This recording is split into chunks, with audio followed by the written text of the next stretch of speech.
Hi viewers, పిల్లలే కదా ఏం కాదు, పటపట పెరిగిపోతారు అనుకుంటారు. కానీ ప్రాబ్లమ్స్ కూడా ఉంటాయి వాళ్ళతోటి.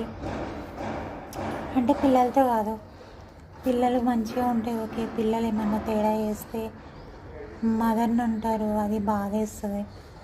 ఎందుకంటే పిల్లలు ఒక 50% ఇంట్లో వాతావరణము, మదర్ ఇచ్చే సంస్కారము, పేరెంట్స్ ఇచ్చే సంస్కారం ఉంటుంది. కానీ కొంచెం సొసైటీ సరౌండింగ్స్ వాటితో కూడా పెరుగుతారు కదా.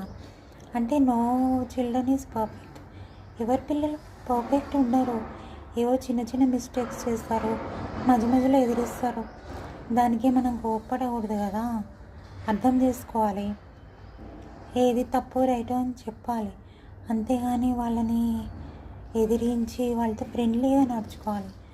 వాళ్ళని తిట్టి ఇచ్చేసి వాళ్ళు మనల్ని ఎదిరించేటట్టు చేసుకోకూడదు, ఇంకా మన మీద ఫ్రస్ట్రేట్ అయ్యేటట్టు చేసుకోకూడదు. కొంచెం అర్థం చేసుకోవాలని నా ఉద్దేశం. నా సజెషన్ అయితే పిల్లలు పెరుగుతున్న కొద్దిగా చేంజెస్ వస్తాయి వాళ్ళలో కూడా. ఏ పిల్లలు పర్ఫెక్ట్గా బిహేవియర్ కదండి, ఏదో మిస్టేక్ చేస్తారు.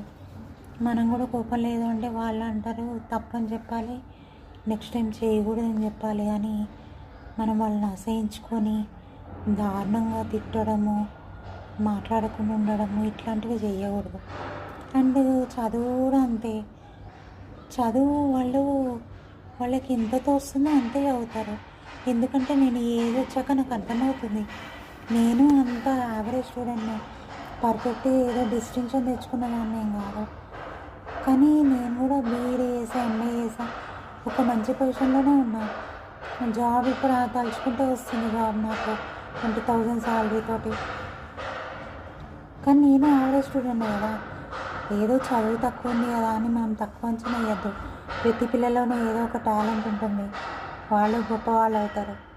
ప్రతి పిల్లలు ఏదో ఒక టాలెంట్తో గొప్పవాళ్ళు అవుతారు ఖచ్చితంగా.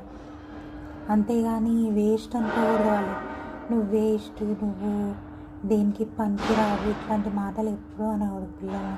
వాళ్ళు చాలా హర్ట్ అవుతారు, మనకు దూరం అయిపోతారు. బాయ్.